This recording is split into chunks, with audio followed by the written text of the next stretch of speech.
성경은 타락한 인류 구원을 위해 예수 그리스도를 보내신 하나님의 구속사적 경륜을 기록하고 있습니다.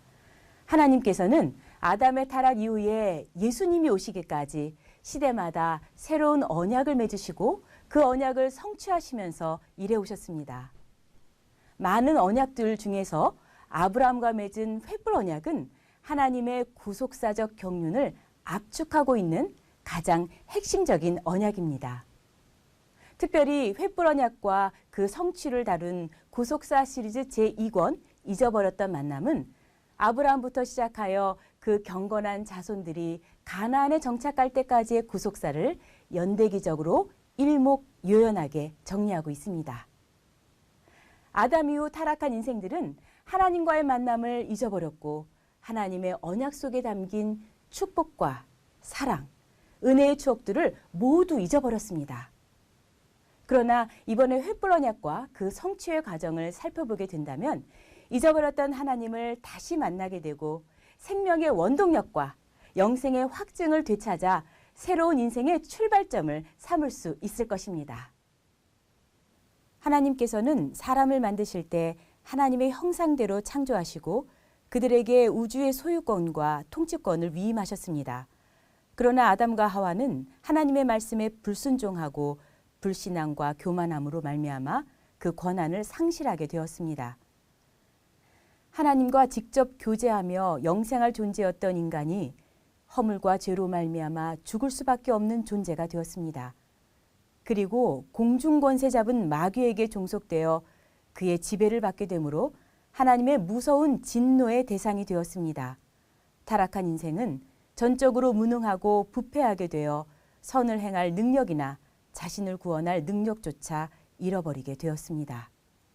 그러나 하나님은 죄인을 향해 긍휼과 자비와 아가페 사랑을 베푸셨습니다. 독생자 예수 그리스도를 이 세상에 보내심으로 당신과 화목하게 하신 것입니다. 그러므로 구속사적 경륜의 주제는 타락한 인간의 구원이며 그 역사의 중심에는 예수 그리스도가 계십니다. 하나님께서는 같은 죄인들 가운데 얼마를 선택하여 예수 그리스도 안에서 하나님의 자녀가 되도록 개별적으로 미리 정하셨습니다. 이것은 절대 예정으로서 이미 창세전에 선택된 것입니다. 사람의 선행이나 공로 혹은 노력에 의해 선택된 것이 아니라 오직 하나님의 절대 주권적 의지에 따라 결정된 것을 말합니다. 예수님은 하나님의 영원하신 경륜과 섭리에 자발적으로 순종하여 십자가를 지셨습니다. 예수님은 십자가상에서 인류의 구속을 성취하시고 마침내 다 이루었다라고 선포하셨습니다. 예수 그리스도는 모든 피택된 죄인들을 위하여 대가를 지불하시고 그들을 구원해내신 것입니다. 그러므로 구속함을 받은 사람들은 예수 그리스도의 소유가 되었고 사망에서 풀려나 영원한 생명 속에 살게 된 것입니다. 구속사의 주인공이신 예수 그리스도는 하나님의 비밀이었습니다. 이 비밀은 만세와 만대로부터 오므로 감추었던 것이었습니다. 그런데 이제는 그 비밀이 그의 성도들에게 나타나게 되었습니다. 그리고 하나님의 언약에서 소외되었던 이방인들에게도 구원의 값진 선물이 주어졌습니다. 이제 십자가의 복음은 유대인이나 이방인이나 모든 믿는 자에게 구원을 주시는 하나님의 능력이 되었습니다. 예수님은 십자가에서 보배로운 피를 흘림으로 많은 사람에게 죄사함을 얻게 하셨습니다. 예수님께서는 당신의 피를 가리켜 언약의 피라고 말씀하셨습니다. 마태복음 26장 28절 이것은 죄사함을 얻게 하려고 많은 사람을 위하여 흘리는 바 나의 피 곧 언약의 피니라. 언약의 피라는 말씀은 예수님께서 십자가에서 보배로운 피를 흘리신 것이 갑작스럽게 이루어진 일이 아니라 이미 약속되어 있었다는 의미입니다. 예수님께서는 구약의 약속대로 때가 참의 기약대로 때가 찬 경륜에 따라 오셨습니다. 그리고 성경대로 죽으시고 성경대로 부활하셨습니다. 이처럼 성경에는 인류 구원을 작정하신 하나님의 거대한 구속 계획이 완벽하게 설계되어 있습니다. 하나님의 경륜을 역사 속에서 구체적으로 나타내는 하나님의 활동들이 하나님의 섭리입니다. 하나님의 섭리를 진행시키는 가장 큰 원동력이 있는데 그것이 바로 언약과 그 언약의 성취입니다. 언약과 성취는 하나님의 구원 역사를 시대마다 연결해주는 고리와 같습니다. 그러므로 성경에 나타난 언약과 그것이 성취되는 역사를 살펴보는 것은 하나님의 구속 경륜을 올바로 이해하는 실마리가 됩니다. 언약은 히브리어 베리트로 계약 당사자들이 상호 동의하는 것을 나타냅니다. 그런데 하나님과 하나님의 백성이 맺는 언약은 창조주와 피조물이라는 상호 동등하지 않은 존재 사이의 언약이므로 하나님의 일방적이고 주권적인 언약이 됩니다. 또한 베리트는 쪼갠다라는 뜻을 가지고 있는데 옛날 근동 지방에서 중요한 계약을 맺을 때에 짐승을 죽여서 양쪽으로 쪼개어 놓은 데서 유래한 말입니다. 만약 계약을 지키지 않을 경우에 짐승처럼 쪼갰을 당한다는 의미입니다. 언약의 헬라어는 디아데케인데 이것은 둘 사이에 두다라는 의미로 언약이 하나님과 그의 백성 사이에 이루어진 것을 말합니다. 결국 언약이란 하나님과 인간이 하나로 결속되어 인격적인 관계가 된 것을 의미합니다. 하나님은 언약이라는 도구를 통해 구속사를 진행시켰고 인간을 향한 하나님의 강력한 사랑과 구원의 의지를 보여주셨습니다. 하나님께서 한 번 언약하신 것은 변하지 않고 반드시 이루어지므로 영원한 언약이라고 부릅니다. 성경에 나오는 언약 가운데 중요한 세 가지 언약에 대해 살펴보겠습니다. 첫 번째 언약은 하나님이 전 인류의 대표인 아담과 맺으신 행위 언약입니다.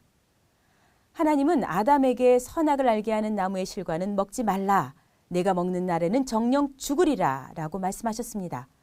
그러므로 아담이 그 실과를 먹는 행위 여하에 따라 죽음이나 영생이 결정되는 언약이었습니다. 그러나 아담의 불순종으로 행위 언약은 깨어졌고 인간은 죽을 수밖에 없는 존재가 되어버렸고 하나님의 심판을 피할 수 없는 진노의 자식이 되었습니다. 두 번째 언약은 하나님께서 타락한 인간들을 구원하시기 위해 성자 예수 그리스도와 맺으신 구속 언약입니다. 이것은 아담이 지키지 못한 행위 언약을 예수님에게 대신 지키도록 하신 것입니다. 영원 전부터 아버지 품속에 계셨던 예수님은 이제 여자의 후손으로 인성을 취하여 오심으로 참 하나님이시며 참 사람이 되셨습니다. 그리고 예수님은 죄인들이 받아야 할 죽음의 형벌을 십자가에서 대신 받으심으로 율법의 의를 충족시키셨습니다. 성부 하나님께서는 예수님께서 구속 언약을 실천하심에 근거하여 그에게 속한 성도들의 죄를 용서하시고 의롭다고 인정해 주시는 은혜를 베푸십니다. 세 번째는 은혜 언약으로 하나님과 죄악된 인간들 사이에 세우신 언약입니다. 예수님께서 실천하신 구속 언약에 근거하여 죄인들이 예수 그리스도를 믿음으로써 구원과 영생을 얻는 것입니다. 행위 언약은 언약을 이행할 의무와 책임이 인간에게 있었다면 은혜 언약은 그리스도 안에서 맺어진 언약이기 때문에 언약의 이행도 그리스도께서 보증하십니다. 그러므로 은혜 언약은 무슨 조건이 요구되는 것도 아니고 오직 값없이 거저주시는 먼저 사랑의 언약입니다. 하나님은 인류와의 깨어진 관계를 회복하시기 위하여 그들과 언약을 맺으시며 점진적으로 그 언약을 성취하심으로 구원 역사를 이루어가고 계십니다. 여자의 후손에 대한 언약, 노아와의 언약, 아브람과의 언약, 모세와의 언약, 다윗과의 언약, 예레미야를 통한 새 언약, 에스겔과 맺은 영원한 언약 등이 그것입니다. 구약에 나타난 많은 언약들 중에서도 하나님께서 아브람과 맺으신 언약은 이후에 전개되는 구속사의 중심 내용이 되었습니다. 하나님은 아브람과 7번의 언약을 맺으셨는데 그 가운데서 4번째로 맺으신 횃불 언약이 가장 핵심적인 언약입니다. 횃불 언약이 중요한 이유는 무엇입니까? 첫째, 횃불 언약을 맺을 때 하나님의 임재의 상징인 횃불이 나타났기 때문입니다. 계약을 맺을 때 두 당사자가 짐승을 쪼개어 놓고 그 사이로 지나가는데 횃불 언약에서는 쪼갠 고기 사이로 횃불이 지나갔습니다. 이것은 하나님 자신이 쪼갠 고기 사이로 지나가신 것으로 반드시 이 언약을 이루시겠다는 하나님의 강한 의지를 역설하신 것입니다. 둘째, 하나님은 횃불 언약을 통하여 하나님 나라 건설을 위한 가장 구체적인 약속을 주셨습니다. 아브라함부터 4대 만에 가나안 땅에 들어갈 것이라고 약속하시고 가나안의 경계까지도 정확하게 알려주셨습니다. 횃불 언약에는 선민의 선택, 번성, 국가적 형성, 그리고 그들이 거할 처소인 가나안 땅을 얻게 되는 하나님의 구속사적 경륜이 가장 명확하게 나타나 있습니다. 횃불 언약은 타락한 인류의 잃어버린 땅과 그 나라의 백성을 회복시킴으로 하나님 나라에 대해 가장 구체적인 내용을 담고 있습니다. 이스라엘 백성은 하나님이 아브라함에게 맹세하신 언약대로 애굽의 노예 상태에서 구원을 받았고 가나안 땅을 정복하여 강력한 다윗 왕권을 수립해 나갔습니다. 하나님의 나라는 혈통적인 아브라함 자손뿐 아니라 오늘날 예수 그리스도를 믿는 영적 아브라함의 자손에게 약속하신 것입니다. 그러므로 횃불 언약은 과거에 이미 지나가 버린 언약이 아닙니다. 앞으로 예수 그리스도를 구주로 믿는 성도들을 통해 최종적으로 반드시 성취될 것입니다.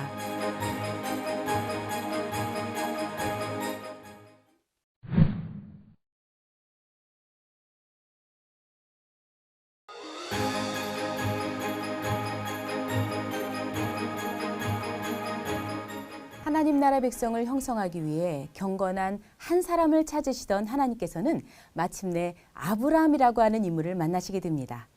하나님은 아브라함과 횃불 언약을 맺으시고 그의 자손들을 하나님의 백성으로 삼아 그들에게 가나안 땅을 주시겠다라고 약속하셨습니다. 하나님께서는 횃불 언약과 그 성취를 통하여 경건한 한 사람으로 한 민족을 만드시고 마침내 온 땅에 충만케 하시는 하나님의 구속사적 경륜을 보여주셨습니다. 횃불 언약의 배경. 아브라함에게는 갈대아 우르에서부터 동행해온 조카 롯이 있었습니다. 롯은 많은 양떼로 인해 아브라함과 분쟁이 발생하자 비옥한 소돔 땅으로 이주하여 그곳에 살게 되었습니다. 그런데 그 소돔 지방이 동방 4개 연합국의 침략을 받게 되었고 모든 재물을 빼앗기고 롯도 사로잡히게 되었습니다. 이 소식을 들은 아브라함은 가신들을 거느리고 나가서 동방 연합국을 쳐서 파하였고 재물과 롯을 찾아오게 됩니다. 아브라함은 4개 연합국을 상대로 승리하였으며 이 사건이 일어난 이후에 하나님께서는 아브라함과 횃불 언약을 체결하여 주십니다. 적들이 다시 공격해 올 것을 두려워하고 있었던 아브라함에게 하나님의 말씀이 이상 중에 임하였고 아브라함아 두려워 말라 나는 너의 방패요 너의 지극히 큰 상급이니라 라고 말씀해 주셨습니다. 하지만 아브라함이 상속자가 없어 낙심하는 모습을 보이자 하나님께서는 그를 밖으로 이끌어내시고 하늘을 우러러 뭇별을 셀 수 있나 보라 내 자손이 이와 같으리라 라고 소망을 주셨습니다. 횃불 언약의 내용. 첫째, 아브라함의 자손이 400년 동안 이방에서 계기되어 괴롭힘을 받다가 큰 재물을 이끌고 나오게 될 것이다. 둘째, 아브라함은 장수하다가 평안히 조상에게로 돌아가 장사될 것이다. 셋째, 아브라함의 자손들이 4대 만에 가나안 땅으로 돌아올 것이다. 넷째, 애굽 강에서부터 큰 강 유브라데까지 이르는 가나안 땅을 아브라함의 자손에게 줄 것이다. 400년과 4대. 하나님께서는 아브라함의 자손이 이방에서 400년 동안 괴롭힘을 받다가 4대 만에 이 땅으로 돌아온다라고 말씀하셨습니다. 대다수의 학자들은 400년과 4대가 동일한 기간이라고 해석하고 있습니다. 1대를 100년이라고 하면 4대가 400년을 의미한다고 보았기 때문입니다. 그러나 아브라함 당시 한 세대의 수명은 100세를 훨씬 넘고 있습니다. 할아버지 나홀은 148세, 아버지 데라는 205세까지 살았습니다. 아브라함도 175세, 이삭은 180세, 야곱도 147세를 향수하였습니다. 이를 볼 때 일대가 100년이라는 가정은 맞지 않습니다. 그리고 4대에서 이 대에 해당하는 히브리어 도르는 한 사람이 태어나고 자라나서 다시 어린아이를 낳을 때까지의 기간을 의미합니다. 창세기 11장 족보에는 족장들이 첫 아들을 낳은 나이가 거의 30세 전후라고 기록하고 있습니다. 그러므로 4대는 400년에 비해 너무 적은 대수임을 알 수 있습니다. 이와 같이 400년과 4대는 같은 기간을 나타내는 말이 아니라 완전히 다른 내용을 설명하는 표현이라고 할 수 있습니다. 즉 400년은 아브라함의 자손들이 애굽에 들어간 후 애굽을 섬기는 기간을 나타내며 4대는 아브라함 이후 그 자손들이 가나안 땅에 돌아올 때까지의 대수를 나타내는 것입니다. 횃불 언약의 확증. 하나님은 횃불 언약을 맺으신 후에 두 가지 형상을 보여주심으로 언약을 확증해 주셨습니다. 먼저 쪼갠 고기 사이로 연기나는 풀무가 보였습니다. 풀무는 금속을 녹여서 재련하는 용광로를 가리킵니다. 이것은 이스라엘이 앞으로 당하게 될 혹독한 고난을 암시합니다. 당장은 고통스럽고 불합리해 보이지만 하나님께서는 고난을 통하여 이스라엘 백성들의 믿음을 성숙하게 하시고 하나님만을 의지하는 큰 민족이 되게 하시어 마침내 가나안 땅의 참된 주인으로 세우시고자 하신 것입니다. 연기나는 풀무 이후에 이번에는 타는 횃불이 쪼갠 고기 사이로 지나갔습니다. 해가 져서 어두울 때 나타난 횃불은 하나님께서 직접 임재하신 것으로서 아브라함과 맺은 언약을 반드시 성취하신다는 강력한 보증이었습니다. 횃불이 쪼갠 고기 사이로 홀로 지나간 것은 하나님께서 이 언약에 대하여 전적으로 혼자 책임지신다는 의미를 갖습니다. 횃불이 지속적으로 활활 타오르는 것은 자기 백성을 구원하시기까지 쉬지 않으시는 하나님의 열심을 나타냅니다. 하나님은 이 열심으로 역대 연대의 사람들을 감화 감동시키셨고 구속사를 진행시켜 오셨습니다. 횃불 언약의 체결 시기. 횃불 언약은 구속사에서 매우 중요한 비중을 차지하고 있기 때문에 횃불 언약이 체결된 연대를 밝히는 것이 매우 중요합니다. 먼저 횃불 언약을 체결하였을 당시 아브라함의 나이를 알아보도록 하겠습니다. 창세기 12장 4절에서 아브라함이 처음 가나안 땅에 들어왔을 때가 75세였습니다. 창세기 14장에서 아브라함은 동방 4개국과의 전쟁에서 조카 롯을 구하고 멜기세덱을 만나게 됩니다. 신학적으로 이 전쟁은 아브라함의 나이 84세 때의 사건으로 알려져 있습니다. 신학자 라이트 풋도 창세기 14장의 사건을 아브라함 나이 84세에 일어난 것으로 보았습니다. 롯의 구출 사건 직후 창세기 15장에서 횃불 언약을 체결하였고 하나님께서는 아브라함에게 자손을 약속하셨습니다. 하지만 아브라함의 아내 사라가 아들을 낳지 못하므로 사라는 아브라함에게 여종 하갈을 취하게 하였습니다. 그때가 가나안 땅에 거한 지 10년 후였으므로 아브라함이 85세였습니다. 그리고 하갈은 아브라함 86세에 이스마엘을 낳게 됩니다. 그러므로 횃불 언약이 체결된 시기는 동방 4개국으로부터 조카 롯을 구한 직후로 여종 하갈을 취하기 전인 아브라함 84세 때임을 알 수 있습니다. 횃불 언약의 연대. 이번에는 횃불 언약이 몇 년에 체결되었는지 그 연대를 알아보도록 하겠습니다. 먼저 성경 연대의 기준점을 잡기 위해 출애굽 연대부터 살펴보도록 하겠습니다. 열왕기상 6장 1절에는 이스라엘 자손이 출애굽한 지 480년 만에 솔로몬이 성전 건축을 시작하였다고 말씀하고 있습니다. 그 해는 솔로몬이 이스라엘 왕이 된 지 4년 되는 해였습니다. 솔로몬은 역사상 주전 970년에 이스라엘 왕으로 즉위하였습니다. 그러므로 솔로몬 왕의 통치 4년은 주전 966년이 됩니다. 그로부터 480년 전에 출애굽하였으므로 주전 966년에 480년을 더하면 출애굽한 해는 주전 1446년이 됩니다.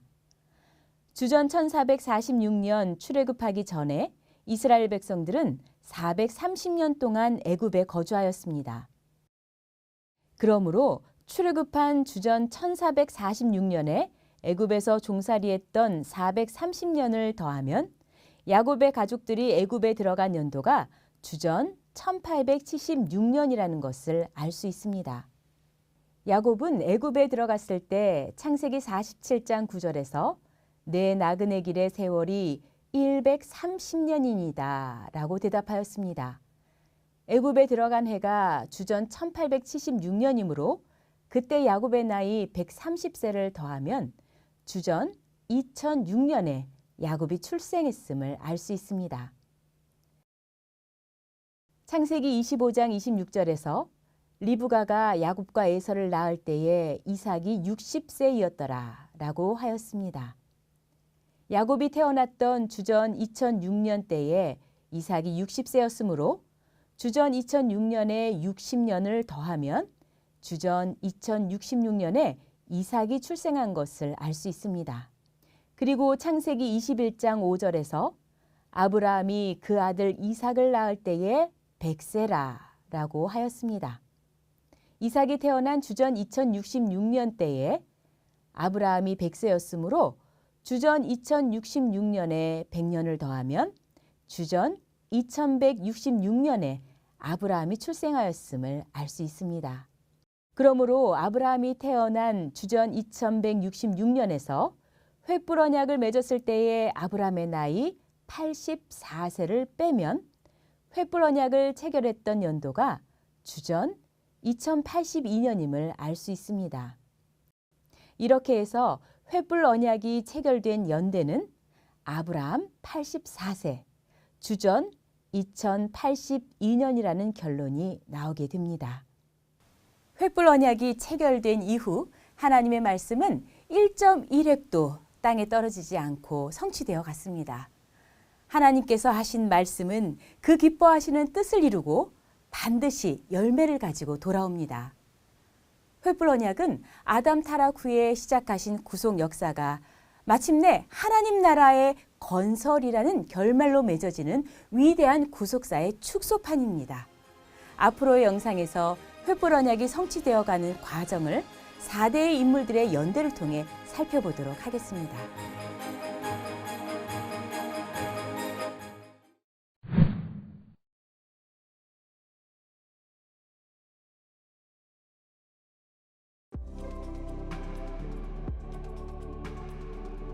아브라함을 가나안으로 부르신 하나님께서는 창세기 15장에서 그와 횃불 언약을 맺어주셨습니다. 언약의 내용에는 아브라함의 자손들이 4대 만에 가나안 땅으로 돌아올 것이라는 말씀이 있습니다. 4대 인물은 누구입니까? 바로 아브라함, 이삭, 야곱, 요셉입니다. 4명의 족장들의 생애에는 모두 횃불 언약을 성취하시는 하나님의 구속사적 경륜이 담겨 있습니다. 이번 영상에서는 4명의 족장들의 삶을 연대기적으로 살펴보도록 하겠습니다. 아브라함은 주전 2166년에 갈대아 우르에서 출생하였습니다. 화려한 물질 문명과 우상 숭배의 환경 속에서 살았던 아브라함은 하나님의 부르심을 받고 본토 친척을 떠나 하란으로 가게 됩니다. 아브라함은 노아와 58년 동안 동시대를 살았고 셈은 아브라함보다 더 오래 살았습니다. 그러므로 아브라함은 노아, 셈, 에벨과 같은 경건한 조상들로부터 여러 경로를 통하여 간접적으로 신앙을 전수받았을 것입니다. 아브라함 75세 되었을 때 하나님께서는 아브라함에게 본토와 친척 그리고 아비 집을 떠나 내가 지시할 땅으로 가라고 명령하셨습니다. 아브라함은 아버지 데라를 하란에 두고 떠나 마침내 가나안 땅에 도착하였습니다. 하나님은 아브라함에게 이 가나안 땅을 내 자손에게 주시겠다고 7번에 걸쳐서 약속하셨습니다. 7번의 언약 중에 4번째 언약이 횃불 언약입니다. 이 언약은 다른 언약과 달리 아브라함에게 희생 제물을 드리라고 명하셨습니다. 그리고 언약의 구체적인 내용까지 알려주셨습니다. 그 구체적인 내용은 내 자손이 이방에서 계기되어 그들을 섬기겠고 그들은 400년 동안 내 자손을 괴롭게 하리라. 그 섬기는 나라를 내가 징치하여 내 자손이 큰 재물을 이끌고 나올 것이며 4대 만에 가나안 땅으로 돌아올 것이다. 라는 것이었습니다. 그리고 아브라함은 타는 횃불이 쪼갠 고기 사이로 지나는 것을 보았습니다. 횃불은 하나님의 임재를 상징하므로 이 언약을 횃불 언약이라고 부르게 되었습니다. 자손의 허락을 받은 아브라함이었지만 정작 아브라함의 아내 사라는 자식을 낳지 못하였습니다. 이에 사라는 여종 하갈을 통하여 자식을 얻고자 하였고 그녀를 아브라함에게 첩으로 주게 됩니다. 아브라함은 85세 때에 하갈과 동침하여 86세에 이스마엘을 낳았습니다. 그러나 이것은 하나님의 방법이 아니라 인간의 방법이었고 하나님께서는 13년 동안 아브라함에게 나타나지 않고 침묵하셨습니다. 그 후 하나님께서는 아브라함 99세 때에 나타나셔서 나는 전능한 하나님이라 라고 말씀하시며 다시 한번 언약을 확증해 주셨습니다. 그리고 아브라함의 이름을 아브라함, 즉 많은 무리의 아비라고 개명시켜 주시고 언약의 표징으로 모든 남자는 할례를 받으라고 명령하셨습니다. 그리고 사레의 이름을 사라, 즉 열국의 어미라고 바꿔주시면서 사라가 아브라함에게 아들을 낳아주고 열국의 어미가 될 것이라고 말씀하셨습니다.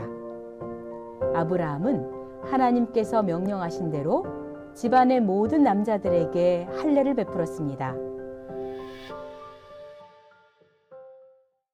마침내 하나님께서 사라를 권고하심으로 사라는 아브라함 나이 100세에 이삭을 낳게 됩니다. 하나님이 아브라함을 가나안 땅으로 인도하신 지 25년 만이었고 주전 2066년에 해당합니다. 이삭이 젖을 떼는 날 큰 잔치를 베풀었는데 여종의 아들 이스마엘이 이삭을 희롱하는 것을 사라가 보게 되었고 하갈과 이스마엘은 쫓겨나게 됩니다. 히브리인들은 통상 3세까지 젖을 먹이므로 이때 이삭의 나이는 3세, 이스마엘의 나이는 17세였습니다. 하나님은 아브라함을 시험하시려고 그 아들 이삭을 번제로 바치라고 명령하셨습니다. 아브라함은 다음 날 아침 일찍 일어나 이삭을 데리고 모리아의 한 산으로 갔습니다. 이삭은 번제에 쓸 나무를 지고 산에 오를 정도로 힘이 왕성하였습니다. 그런데 아버지 아브라함이 자신을 묶어 단 위에 올려놓고 죽이려고 했을 때 거부하지 않고 순순히 받아들였습니다. 이러한 이삭의 모습은 인류의 대속 제물이 되어 십자가를 지신 예수님의 모습을 예표합니다. 아브라함이 칼로 이삭을 내리치려 할 때 하나님의 사자가 하늘에서부터 급히 아브라함을 불러 이삭에게 손대지 말라고 하셨습니다. 내가 내 아들 내 독자라도 내게 아끼지 아니하였으니 내가 이제야 내가 하나님 경외하는 줄을 아노라. 하나님께서는 아브라함이 하나님의 말씀을 그대로 준행하는 모습을 보고 그의 믿음을 의로 인정해 주셨습니다. 그리고 내 씨가 크게 성하여 그 대적의 문을 얻을 것이며 내 씨로 말미암아 천하 만민이 복을 얻을 것이라고 하시며 마지막 7번째로 언약을 재확증해 주셨습니다. 그 후 사라가 127세의 나이로 헤브론에서 먼저 죽게 됩니다. 아브라함은 사라를 매장해 주기 위해 헷족속에게 값을 주고 막벨라 굴을 매입하였습니다. 이것은 아브라함이 하나님의 횃불 언약에 근거하여 가나안 땅을 이스라엘 백성의 소유로 미리 인친 행동이었습니다. 아브라함이 매입한 막벨라 굴은 하나님이 약속하신 땅에 대한 소유권을 주장할 수 있는 최초의 역사적 근거지가 되었습니다.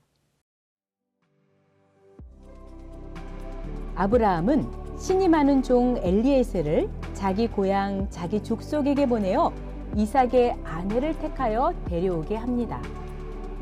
아브라함의 종은 하나님의 인도하심으로 아브라함의 동생 나홀 집안의 리브가를 만나게 되고 그녀를 가나안 땅으로 데려옵니다.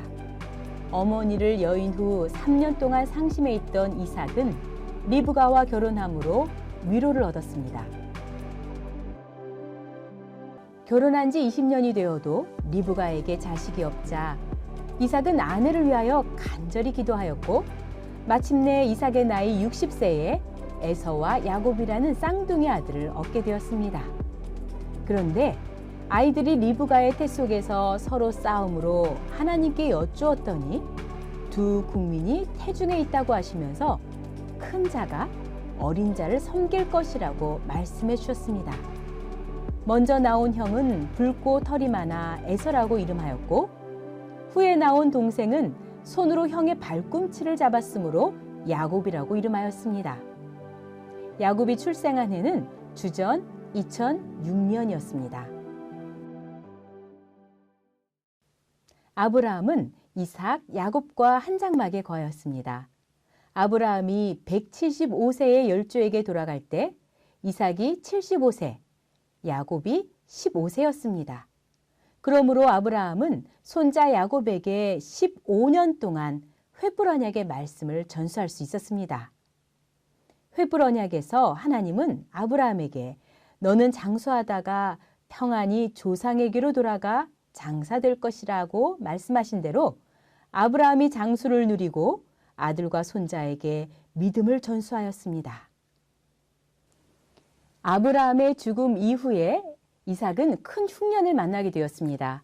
그때 하나님께서 이삭에게 나타나셔서 애굽에 내려가지 말고 그랄 땅에 거하라고 말씀하셨습니다.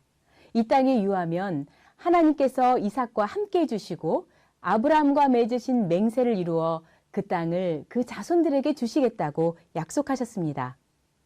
이삭은 하나님의 말씀에 순종하여 그 해에 100배의 축복을 받게 되었습니다. 그러자 블레셋 사람들이 이삭을 시기하여 아브라함이 받던 우물을 흙으로 메워버렸습니다.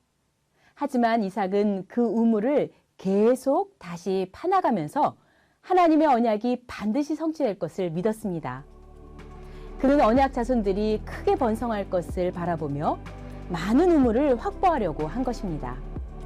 아브라함과 이삭에 이어서 이제 횃불 언약의 3대 인물인 야곱과 마지막 4대 인물 요셉에 대하여 살펴보도록 하겠습니다.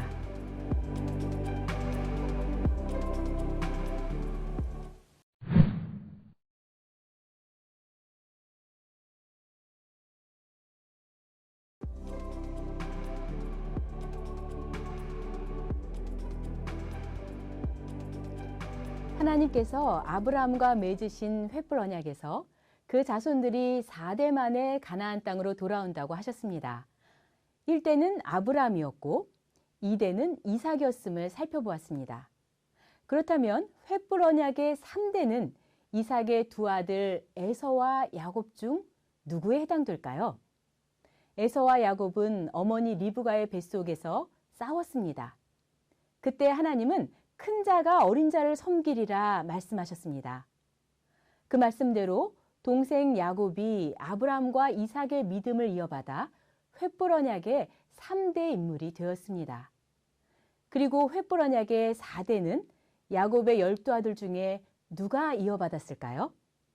이번 편에서는 야곱과 요셉에 대하여 살펴보도록 하겠습니다. 이삭의 장자 에서는 사냥을 좋아하는 들사람이었고 차자 야곱은 종용한 사람으로 장막에 거하였습니다. 에서는 장자의 명분을 경홀히 여김으로 야곱이 만든 떡과 팥죽 한 그릇에 장자의 명분을 팔아버렸습니다. 그리고 햇족 속에 두 여인들을 아내로 맞아들여 이삭과 리브가의 근심이 되었습니다. 나이가 많아진 이삭은 에서를 불러 사냥을 해온 고기로 별미를 만들어 오면 축복해 주겠다고 말하였습니다. 이 말을 엿들은 리브가는 야곱을 에서처럼 변장시키고 별미를 주어서 이삭에게 나아가게 하였습니다. 결국 이삭은 야곱에게 축복하게 되었고 에서는 분노하여 야곱을 죽이겠다고 하였습니다. 이에 이삭과 리브가는 야곱을 밧단 아람의 외갓집으로 도피하게 합니다. 길을 가던 도중 밤이 되어 야곱은 돌을 베고 잠이 들게 됩니다. 그때 꿈속에서 사닥다리 환상을 보고 하나님의 음성을 듣게 됩니다. 나는 너의 조부 아브라함의 하나님이요 이삭의 하나님이라. 이 땅을 내가 너와 내 자손에게 주리니 내 자손이 땅의 티끌같이 되어서 동서남북에 편만할지라.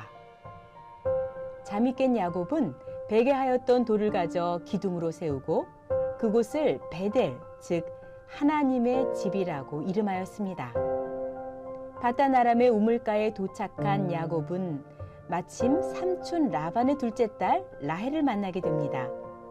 라헬을 사랑하게 된 야곱은 7년 동안 삼촌의 양떼를 돌보며 봉사하여 아내를 얻었고 7년 동안 4명의 아내를 통해 자녀들을 낳게 됩니다. 아이를 낳지 못하던 라헬은 결혼 후 7년이 되어서 요셉을 낳았습니다. 한편 라헬의 언니인 레아는 결혼 생활 7년 동안 아들 6명과 딸 디나까지 총 7명의 자녀를 낳았습니다. 1년마다 한 명씩 낳았다고 한다면 마지막 7년째에 디나를 낳은 것이 됩니다. 라헬도 결혼 후 7년째 요셉을 낳았으므로 요셉과 디나는 동갑일 가능성이 높습니다. 야곱이 요셉을 낳았을 때 나이가 몇 살이었을까요? 성경을 자세히 살펴보면 그 해답이 나옵니다. 요셉이 애굽의 노예로 팔려간 것은 17세의 때였고 애굽의 총리가 된 것은 30세였습니다.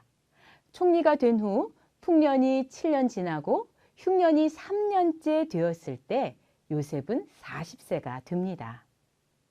이때 요셉의 형들이 식량을 구하러 애굽에 오면서 요셉은 아버지와 가족들을 만나게 됩니다. 요셉은 아버지와 가족들을 애굽으로 초청하였고 이때 야곱은 바로에게 자신의 나그네 세월이 130년이라고 말하였습니다. 야곱의 가족들이 애굽에 들어왔을 때 요셉이 40세이고 야곱이 130세였으므로 야곱이 90세의 요셉을 낳았음을 알 수 있습니다. 그리고 야곱은 창세기 31장 41절에서 내가 외삼촌의 집에 거한 이 20년에 외삼촌의 두 딸을 위하여 14년, 외삼촌의 양떼를 위하여 6년을 봉사하였나이다 라고 말하였습니다. 14년 중에 첫 번째 7년은 야곱이 라헬을 얻기 위해 봉사한 기간이었고 두 번째 7년은 결혼 생활을 통해 11명의 아들들을 얻은 기간이었습니다. 두 번째 7년에 얻은 아들이 요셉이었습니다. 그러므로 야곱은 밧단 아람에 온 지 14년 만에 요셉을 낳았고 그때가 야곱이 90세였으므로 야곱이 밧단 아람에 도착한 것은 76세였다는 것을 알 수 있습니다. 야곱은 요셉을 낳은 후 라반에게 가나안 땅으로 돌아가겠다고 말하였습니다. 그러자 라반은 야곱이 계속 머무르길 바라며 품삯을 정하자고 제안하였고 야곱은 하나님의 기이한 도우심을 입어 6년 동안 큰 재산을 모으게 됩니다. 야곱은 가나안 땅으로 돌아오는 중에 형 에서와 극적인 화해를 하였습니다. 그리고 평안히 세겜에 이르러 성 앞에 장막을 치고 거주하게 됩니다. 그런데 야곱의 딸 디나가 세겜성으로 갔다가 그 땅 추장인 세겜에게 몸을 빼앗기는 수모를 당합니다. 이후 세겜이 야곱에게 청하여 디나와 결혼하게 해달라고 하는데 이로 보아 디나의 나이가 16세 정도였음을 추정할 수 있습니다.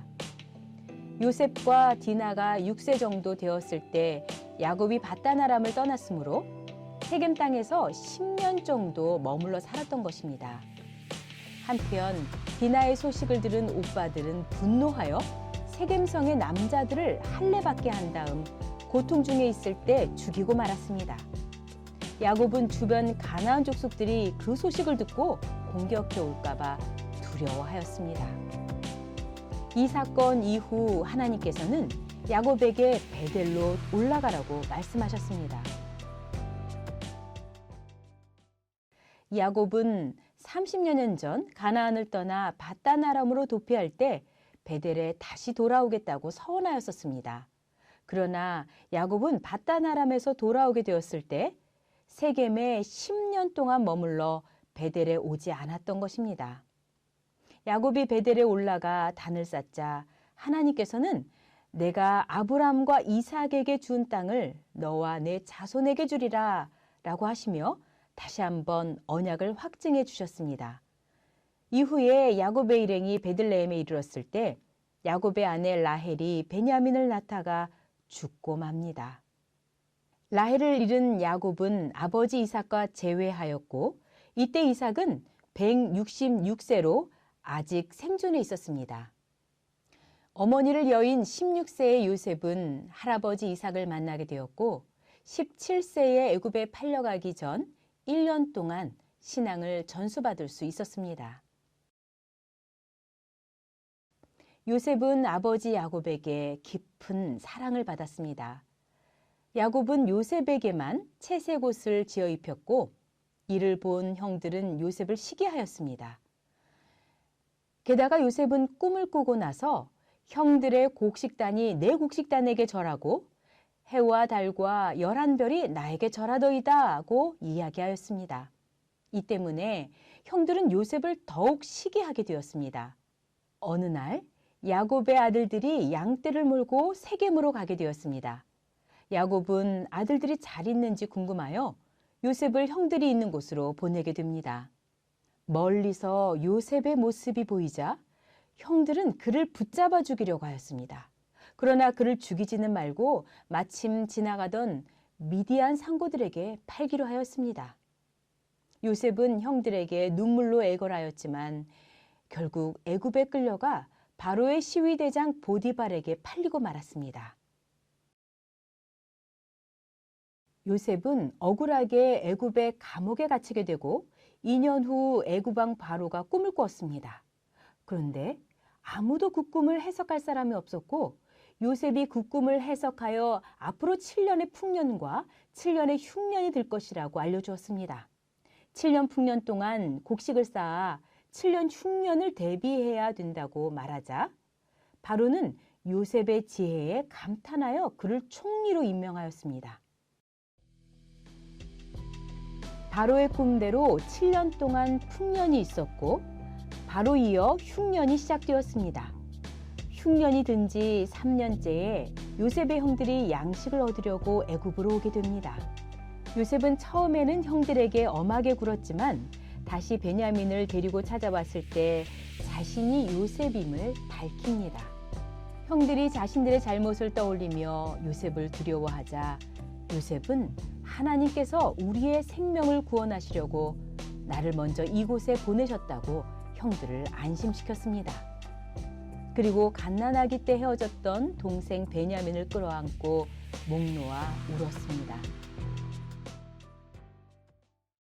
야곱은 요셉이 살아있고 애굽의 총리까지 되었다는 소식을 듣고는 기운이 솟행하였습니다. 한편 요셉이 가족 모두를 애굽으로 초청하였을 때 야곱은 가나안 땅을 떠나는 것을 두려워하였습니다. 그때 하나님께서 야곱에게 나타나셔서 두려워하지 말고 애굽으로 내려가라고 말씀하셨고 야곱과 가족들은 주전 1876년에 애굽으로 가게 됩니다. 17세 때 아버지와 헤어졌던 요셉은 23년 만에 감격적인 상봉을 하게 됩니다. 야곱은 병이 들게 되자 아들들에게 유언을 남깁니다. 자신이 죽게 되면 애굽 땅에 묻지 말고 가나안 땅에 있는 막벨라 굴에 묻어달라고 말합니다. 그리고 애굽에 들어온 지 17년 만인 147세의 나이에 열조에게 돌아가게 됩니다. 12 아들들은 야곱의 유언을 따라 야곱의 관을 가나안 땅까지 메고 가서 막벨라 굴에 장사 지냈습니다. 야곱의 장래 행렬은 앞으로 이스라엘 백성들이 출애굽하여 가나안 땅으로 들어갈 것을 미리 보여준 사건이었습니다. 그 후 요셉은 110세까지 애굽에서 살면서 자손들을 양육하였습니다. 요셉도 죽기 전에 이스라엘 백성들에게 유언을 남겼습니다. 하나님이 너희를 권고하여 이 땅에서 나가 가나안 땅으로 가게 될 때 내 해골을 메고 올라가겠다고 하라. 요셉은 이스라엘 백성들이 이 말을 반드시 지키도록 맹세까지 시켰습니다. 횃불 언약이 체결된 주전 2082년부터 276년이 지난 주전 1806년 요셉이 죽게 됩니다. 그리고 요셉의 죽음 이후 360년이 지난 주전 1446년 마침내 이스라엘 백성들이 출애굽하게 됩니다. 모세는 요셉의 유언을 기억하고 출애굽할 때 요셉의 해골을 취하여 나왔습니다. 요셉은 이미 죽었지만 그의 믿음은 살아 있었으며 그의 뼈는 이스라엘 백성들과 함께 출애굽하여 4대 만에 가나안 땅으로 돌아오게 됩니다. 주전 2082년에 체결된 횃불 언약은 주전 1446년에 이스라엘 백성이 출애굽함으로써 636년 만에 성취되었습니다. 앞으로는 출애굽 이후 광야 노정 40년과 가나안 땅의 입성에 대해 살펴보도록 하겠습니다.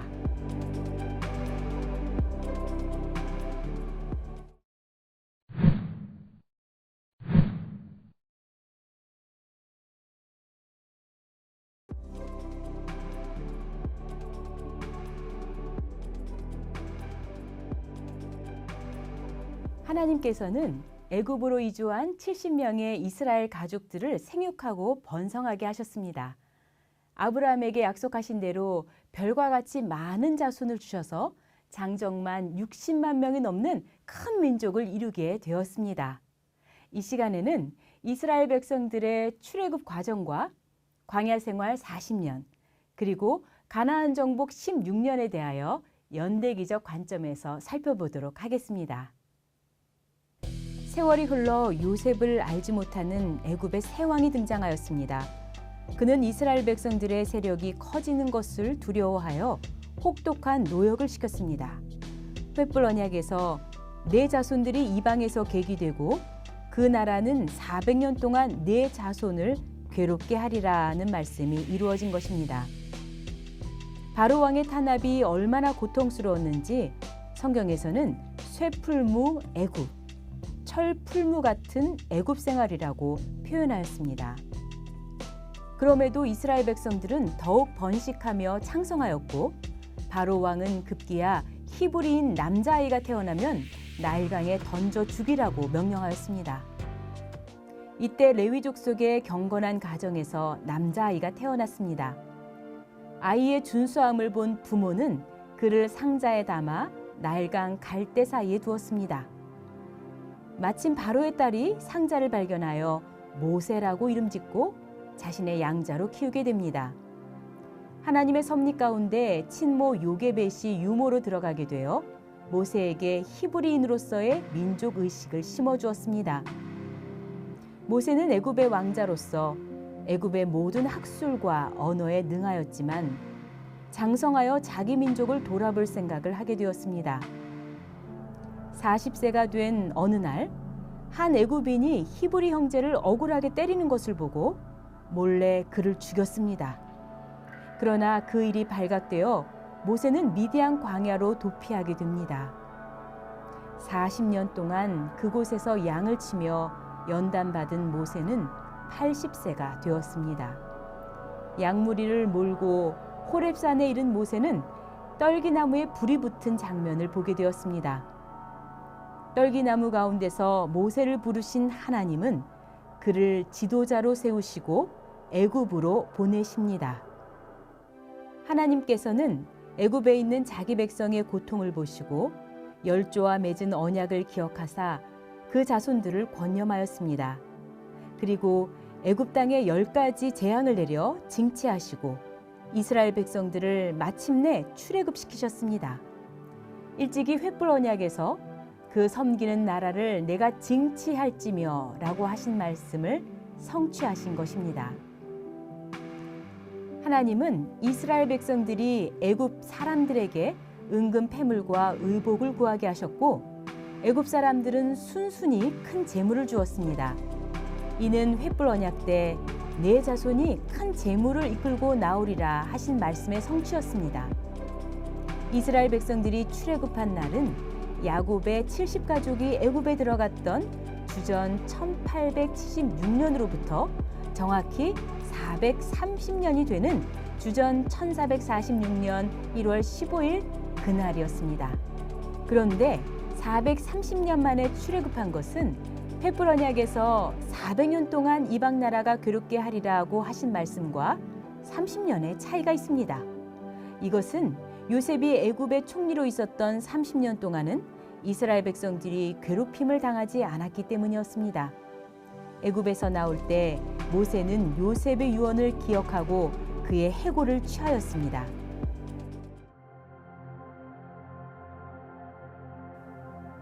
출애굽한 후에 하나님은 방향을 바꾸어 그들을 홍해 근처 믹돌 앞에 진을 치게 하셨습니다. 이스라엘 백성들이 광야에 갇혔다는 소식이 전해지자 바로는 군사들을 이끌고 쫓아왔습니다. 백성들은 애굽 군대가 추격해오는 모습에 심히 놀라 하나님께 부르짖으며 원망하였습니다. 하나님께서는 모세에게 지팡이를 바다 위로 내밀라고 하셨고 모세가 지팡이를 내밀자 큰 동풍이 불어와 바다가 갈라지고 마른 땅이 되었습니다. 이스라엘 백성은 바다 가운데 육지로 행하였고 뒤쫓아온 애굽 군대는 하나님께서 바닷물을 합치심으로 모두 바다에 빠져 수장되고 말았습니다.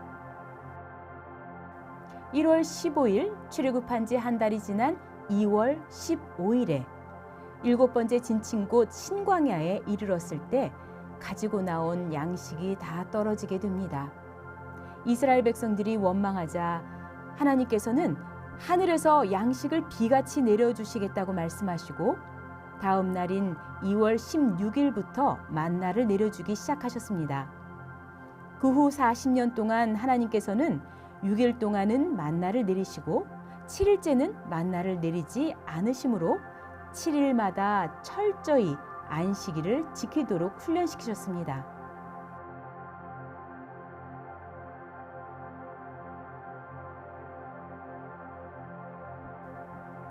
10번째 노정인 르비딤에 도착한 백성들은 먹을 물이 없자 모세에게 향하여 원망하며 돌질까지 하려고 하였습니다. 모세가 하나님께 부르짖자 하나님은 모세에게 지팡이로 호렙산 반석을 치라고 명령하셨습니다. 그러자 물이 강같이 흘러나와 백성들이 흡족히 마시게 되었습니다.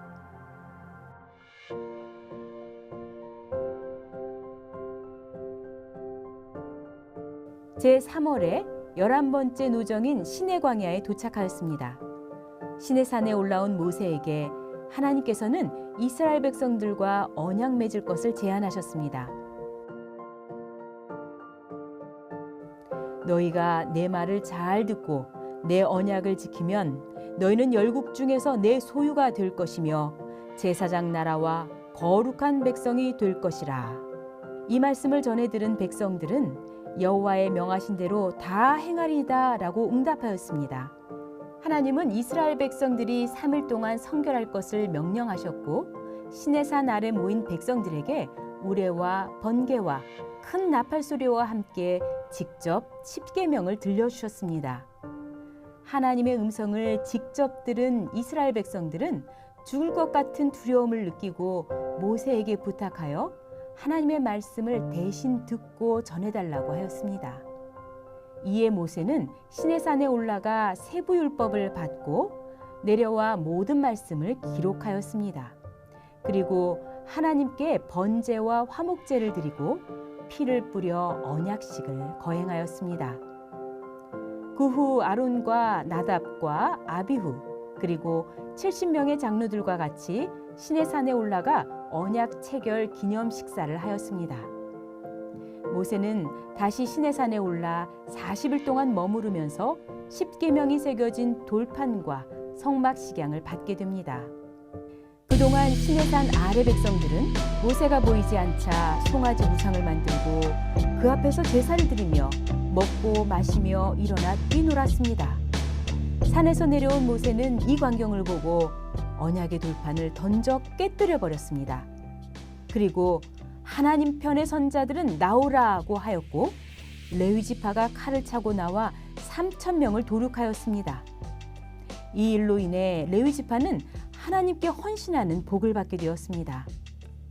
하나님께서는 우상 숭배한 이스라엘 백성들을 진멸하시겠다고 하셨지만 모세가 시내산에 올라가 40일 동안 엎드려 중보 기도를 드림으로 진노를 돌이키셨습니다. 그 후 다시 40일 동안 시내산에서 성막의 식양과 제사법에 대한 계시를 받고 10계명이 새겨진 돌판도 다시 받게 됩니다. 시내산에서 내려온 모세는 이스라엘 백성들에게 예물을 가져오게 하고 하나님이 보여주신 식양대로 성막을 지었습니다. 그리고 출애굽 2년, 주전 1445년 1월 1일에 성막이 드디어 완성됩니다. 2월 1일에는 총 60만 3,550명의 군대를 개수하고 2월 20일에 시내 광야를 떠났습니다.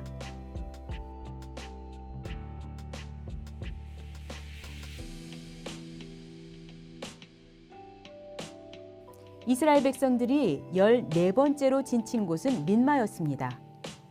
림마는 바란 광야 가데스 근방으로 가나안 땅으로 바로 올라갈 수 있는 장소였습니다. 그런데 패역한 이스라엘 백성들은 먼저 정탐꾼을 보내자고 제안하였습니다.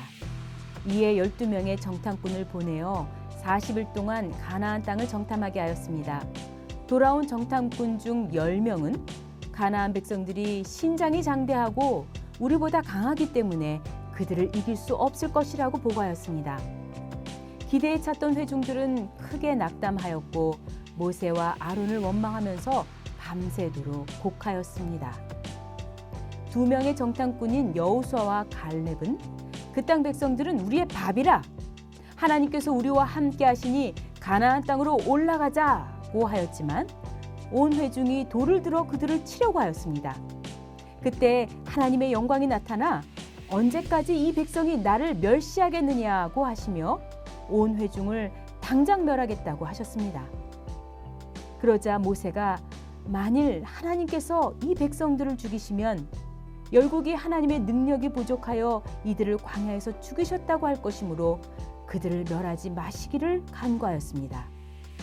하나님은 그들을 당장 멸하시지는 않으셨지만 그 대신 정탐한 40일을 하루에 1년씩 환산하여 40년간 광야를 유리하다가 가나안 땅에 들어가지 못하고 죽을 것이라고 선포하셨습니다. 그리고 부정적인 보고를 했던 10명의 정탐꾼들은 다음 날 죽었고 온전히 믿고 순종했던 여호수아와 갈렙만이 죽지 않고 살아서 가나안 땅으로 들어갈 수 있었습니다. 광야 생활 말기에 고라와 다단과 아비람이 당을 짓고 족장들 250인과 함께 모세에게 반란을 일으켰습니다.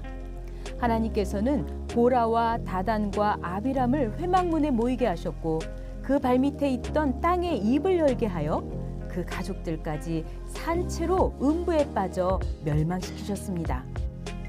그리고 하나님의 불이 나와서 분향하는 250명을 소멸시키셨습니다. 이튿날 온 회중들이 모세와 아론을 원망하자 하나님께서는 연병을 보내셔서 14,700명을 죽이셨습니다. 그 후에 하나님은 12지파의 지팡이 중에서 아론의 지팡이에만 우미 돋고 순이 나고 꽃이 피어 살구 열매가 열리게 하셨습니다. 이로써 하나님의 선택이 아론에게 있었음을 보이셨고 아론의 지팡이를 언약궤 앞에 두어 영원히 기념하게 하셨습니다.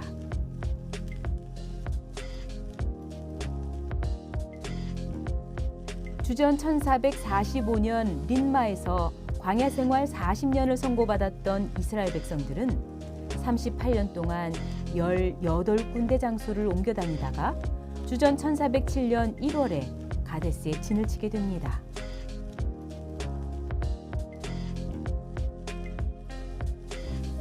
림마와 가데스는 근접한 곳으로 이스라엘 백성들은 38년 만에 같은 장소에 돌아온 것입니다. 그런데 가데스에 물이 없어 회중이 또다시 모세와 아론을 공박하였습니다. 그때 하나님께서는 모세에게 지팡이를 가지고 반석에게 명하여 물을 내라 하고 말씀하셨습니다. 10번째 진쳤던 르비딤에서는 반석을 쳐서 물을 내라고 하셨지만 32번째 진친 가데스에서는 반석을 명하여 물을 내라고 하신 것입니다. 그런데 모세는 반석을 명하지 않고 반석을 2번 쳐서 물을 냈습니다. 이에 하나님은 진노하셨고 모세와 아론이 가나안 땅에 들어가지 못한다고 선포하셨습니다. 32번째 진친 가데스에서 미리암이 죽고 33번째 진친 호르산에서 대제사장 아론이 죽었습니다. 그리고 37번째 이에아바림 근처 세레 시내를 건너기 전에 출애굽 1세대 60만 3,550명 중에 살아있던 사람들이 모두 멸절당하였습니다.